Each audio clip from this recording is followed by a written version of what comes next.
Hey, Yetta, can you see me? I can't see you. And the question is, can our employers see us, or is it when we're out of sight, we're out of mind? Moving forward with the Dekker Team. Moving forward together with the Dekker Team. So welcome to another episode of Life's Inside Track. I'm Yetta Dekker. And I'm Ken Dekker. And we're excited that we get to hang out with you on this weekly episode where we get to share techniques, thoughts, tips, and tools that we all need. We all deserve. You, I, everyone.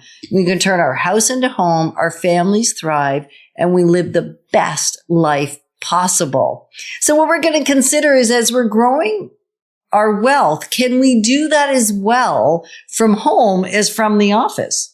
It's a great question. It really is. And I think sometimes if we can't see someone, if we're not hanging out with them, we are out of sight, out of mind, and Zooming isn't enough. No, I agree with you. And I think that if you're working from home, now these tactics, by the way, are going to work whether you're working from home or you work at the office. Yeah, don't get stuck. But they're more important. Let me say that. They're more important when you're working from home because of that out of sight, out of mind. Right. You know, if there's a promotion to be had, the person that's interacting with the boss frequently at work and you're working from home is more likely to think of the person that they work with regularly in person. Absolutely. And we found even with our real estate practice, the more we went virtual, if we didn't communicate a whole lot with our sellers, it was like we weren't doing anything, even though we were doing exactly the same thing. Mm-hmm. But now there isn't a brochure hanging out in their home anymore. Now it's more virtual brochures.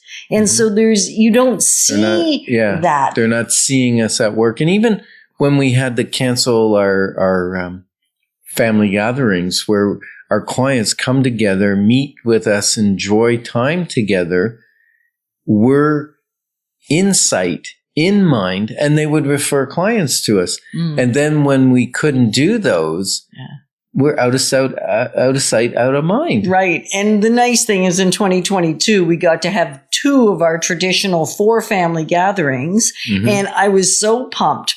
Couldn't do the first one because we were still in COVID lockdown. Second one was out in the strawberry patch and we managed to have it, which felt fantastic because we hadn't had one for 2 years. Right. And then we got to go to the apple orchard and that was awesome in September. And then I was certain we were going to get to hang out at the tree farm. But COVID didn't allow it to happen again. Well, it did. No, they weren't even hosting gatherings. Yeah, and they wouldn't even do just the Dekker Team. Even though COVID's not that big a deal anymore, for them, they had set up that their pathway would be people coming in one path and out another to have more separation. And we usually took the out path, and that's where our gathering was.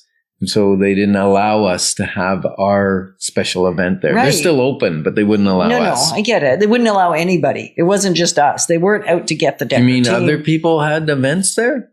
I thought we were special. We were the only ones. They didn't have many, but they couldn't host them. Right. Bottom line. And so when we get out of sight, so what can you do if you work for somebody or even you work with clients? Like, how do you get in front of them when it's not as easy as it used to be? Well, I think first of all, either email them or call them.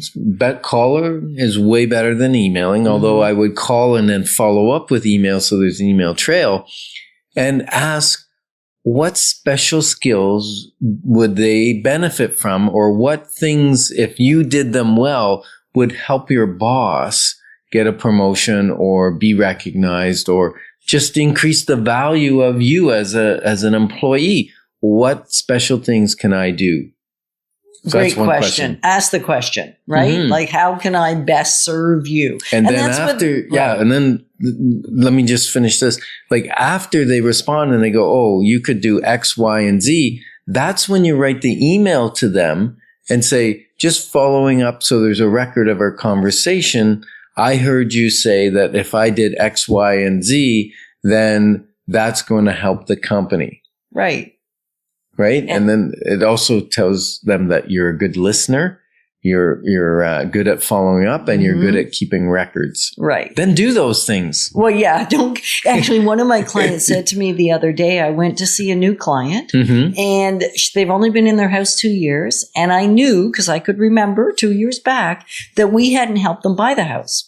And I intentionally didn't look up who did, because then I have a different perspective in my head. So I didn't look it up.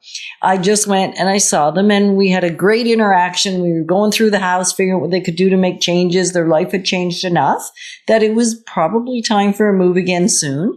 And I said, am I okay to ask you a question that may be somewhat of a personal nature?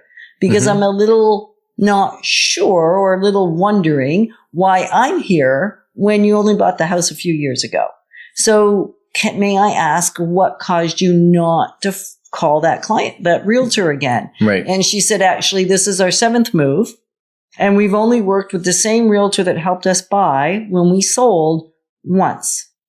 And I said, intriguing. I said, can I inquire? Like, what is that? And she said, we had pretty good experience with everybody except maybe 2 of them. We would have worked with them again. We liked 4 of them a lot. Right. They took really good care of us. We were thrilled with the service that we got and the interaction and how they negotiated for us and everything. And they didn't stay connected. They didn't follow through. That's interesting. They didn't stay. They gave us a parting gift or a closing gift. Which turned out to be a parting gift. And so I thought, that's intriguing. Have I ever done that? Probably more than I'd like to admit, but we work really hard. That's one of the reasons we started the family gatherings.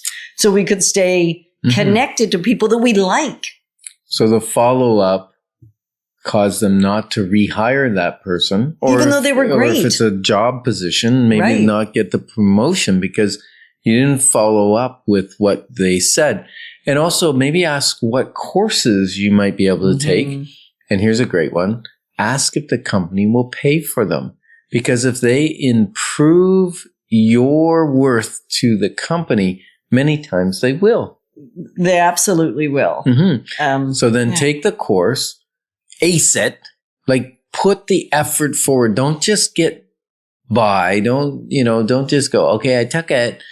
I registered for it and I showed up. No, like actually learn the stuff, implement it into your work and then update your resume. That's an interesting point. Like keep that resume updated all the Why? Because we're going to change companies? No, not necessarily. Because What if we get headhunted? Then at least you've got one going and you're not scrambling and panicking. But what if it's an internal position? An internal what opportunity if there's comes an up? opportunity there that you can seize, but you can't? And if you don't do it in the moment, at least this is my experience, I forget the course I took. Yeah. I forget the learning that I added to my repertoire. That's true, because we learn a lot. And the other thing with having it updated is great because next time you have a annual review, if your company does annual reviews or semi-annual reviews, when you show up, bring your resume with you and say, hey, I just took the time to update my resume. Here's all the courses I've taken and all of my expertise, because maybe the person that's responsible for promotions wasn't the person that hired you, and they don't see all your past experience. And even the upgrades that you've been doing. Yeah. So here's a little tip. So one of the things I always tell people is learn on your time and earn on my time. Right. So your employer doesn't necessarily want to pay you to learn your job. Like do the time invested, right? Yeah. Investing the time. So you'll get promotions if you grow on your time. So we're grateful to be partners moving forward with you, learning wisdom, wealth, and worth. Moving forward with the Dekker Team. Moving forward.